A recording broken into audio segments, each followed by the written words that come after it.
এক রাজ্যে ছিল এক রাজা। তার ছিল এক ছেলে। সে মাছ ধরতে খুবই পছন্দ করত।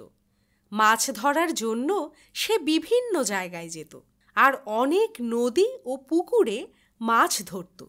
একদিন রাজা ঘরে বিশ্রাম নিচ্ছিল। সালাম বাবা, আপনি কি ব্যস্ত? না না, একটু বিশ্রাম নিচ্ছিলাম। কেন, কিছু বলবে? জি বাবা, আসলে আপনি তো জানেন আমি মাছ ধরতে অনেক ভালোবাসি।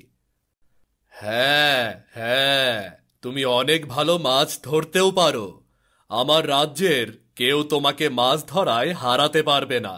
শুধু আমার রাজ্য কেন, আশেপাশের কোনো রাজ্যেই এমন কেউ নেই যে তোমার চেয়ে ভালো মাছ ধরতে পারে।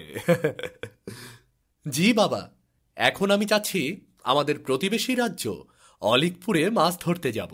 শুনেছি সেখানে অনেক নদী আছে। আচ্ছা, ঠিক আছে। তা যাবে কখন? এই তো কালকে সকালে। তা তোমার সাথে আর কে যাবে? না বাবা, আমি কাউকে সাথে নিতে চাই না। তুমি তো জানো আমি মাছ ধরার সময় কাউকে সাথে রাখতে পছন্দ করি না। বেশ বেশ, তুমি যা চাও তাই হবে। তবে সাথে এই চিঠি আর এই তলোয়ারখানা রাখো। কোনো সমস্যা হলে অলিকপুরের রাজাকে এটা দেখাবে। সে আমার বন্ধু। ঠিক আছে বাবা।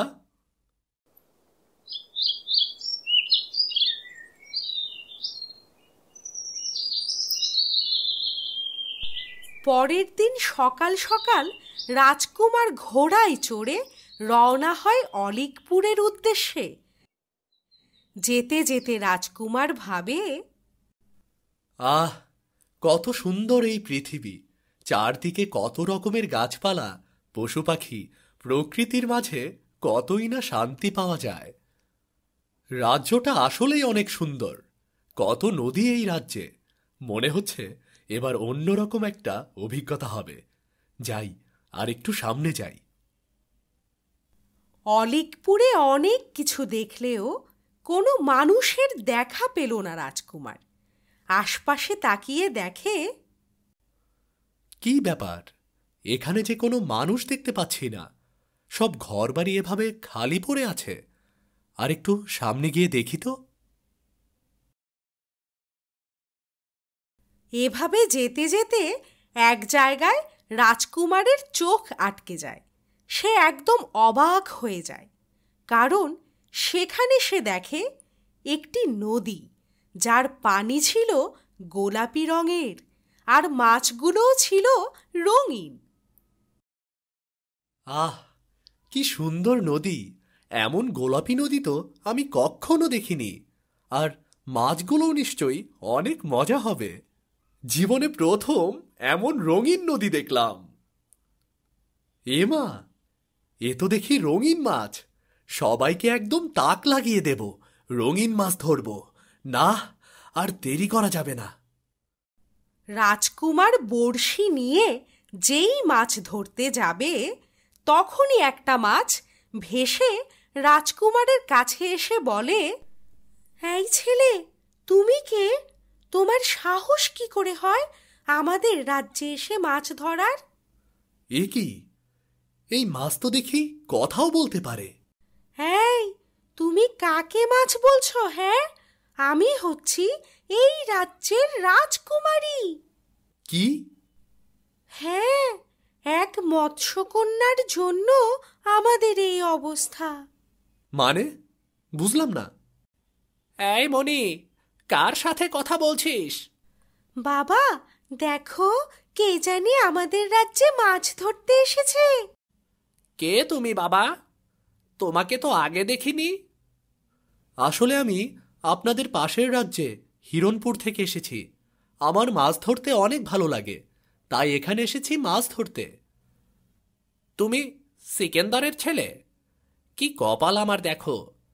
তোমাকে কোনো আপ্যায়ন আমি করতে পারছি না। কিন্তু বাবা, এখানে মাছ ধরলে যে তুমিও মাছ হয়ে যাবে, কারণ এই নদী অভিশপ্ত। তুমি বরং চলে যাও এখান থেকে। আপনারা আমার জীবন বাঁচালেন। তাছাড়া আপনি আমার বাবার বন্ধু। আমার বাবা জানলে নিশ্চয়ই আপনাদের বাঁচাতে বলতেন। তাই আমিও চাই আপনাদেরকে এই অভিশাপ থেকে মুক্ত করতে। কি করতে হবে এর জন্য বলুন আমাকে। এ কাজ যে বড় কঠিন। যত কঠিন কাজই হোক আমি করব। বেশ, তবে শোনো, অলিকপুরের শেষ মাথায় আছে এক অনেক বড় পাহাড়। সেই পাহাড়ের চূড়ায় থাকে এক সাপ। সে সাপ মৎস্যকন্যার মণি চুরি করেছে। তখন রাজা রাজ দরবারে সবাইকে নিয়ে বসেছিল। তখন মৎস্যকন্যা মণি হারিয়ে ফেলে রাজার কাছে এসে নালিশ করে। রাজামশাই, রাজামশাই! কি ব্যাপার মৎস্যকন্যা, তুমি এখানে? আমার মণি হারিয়ে ফেলেছি আমি। ওমা, কি বলো? তা কে নিল তোমার মণি? কে আবার? যার নজর ছিল আমার মণির ওপর সে। কার নজর ছিল? কার আবার? ওই শঙ্খিনী সাপের। ব্যাপারটা তো খুব খারাপ হলো। আচ্ছা, আমি দেখি কি করতে পারি। ওই মণি না পেলে কিন্তু আমি সব কিছু শেষ করে দেব, বলে দিলাম। আচ্ছা, আমি তোমাকে কথা দিলাম, আমি তোমার মণি ফিরিয়ে দেব।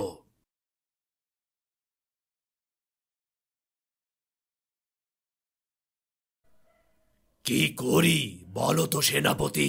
শুনলে তো মৎস্যকন্যা কি বলে গেল। হ্যাঁ রাজামশাই, সাপটা একদম জ্বালিয়ে মারছে। কত প্রজাদের কত ক্ষতি করল, কতজনকে মেরে ফেলল। কিন্তু এই সাপ যে অনেক বড় বিষধর।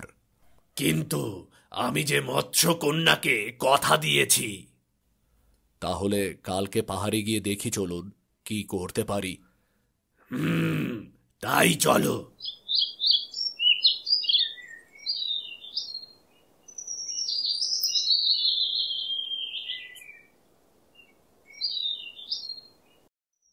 রাজা ও সেনাপতি সকাল সকাল রওনা হয় মণি উদ্ধার করতে।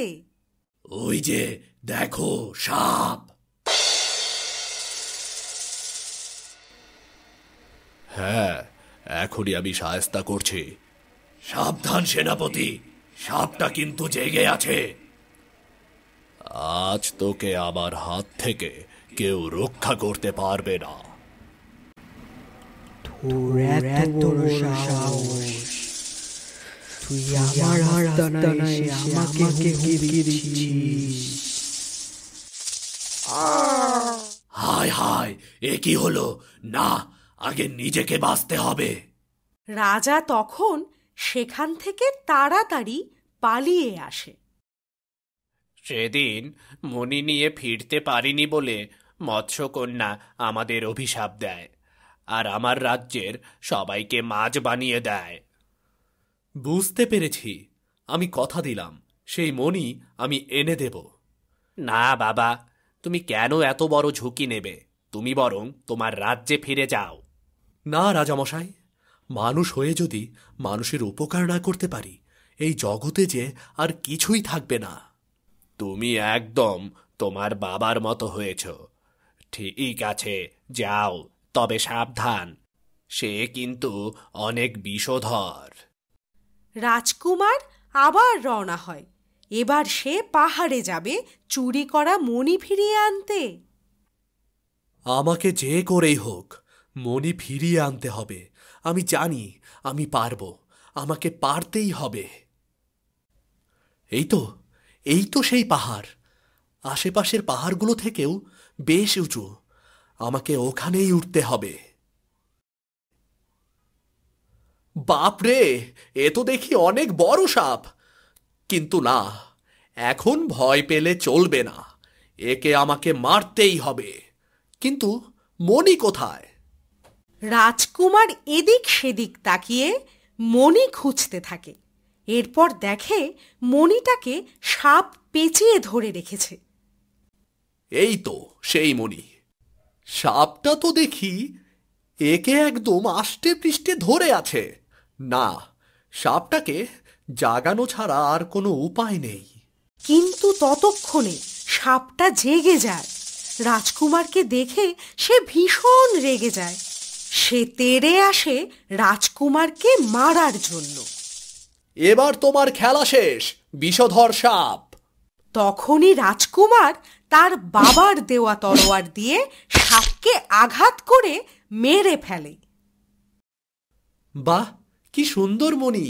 কিন্তু এখন যার জিনিস তাকেই ফিরিয়ে দিতে হবে। এরপর রাজকুমার মণি ফিরিয়ে দেওয়ার জন্য আবার নদীর উদ্দেশ্যে রওনা হয়। রাজকুমার নদীর তীরে পৌঁছাতে পৌঁছাতে সন্ধ্যা হয়। সে দেখে সেখানে মৎস্যকন্যা সহ সবাই তার জন্য অপেক্ষা করছে। ওই তো রাজকুমার ফিরে এসেছে। ক্ষমা করবেন, অনেক দেরি হয়ে গেল।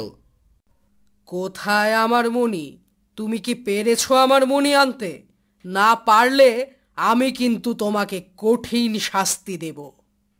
এই নিন আপনার মণি, এবার সবাইকে মুক্ত করুন। ধন্যবাদ, তোমাকে অনেক ধন্যবাদ। সবাই এখন মুক্ত।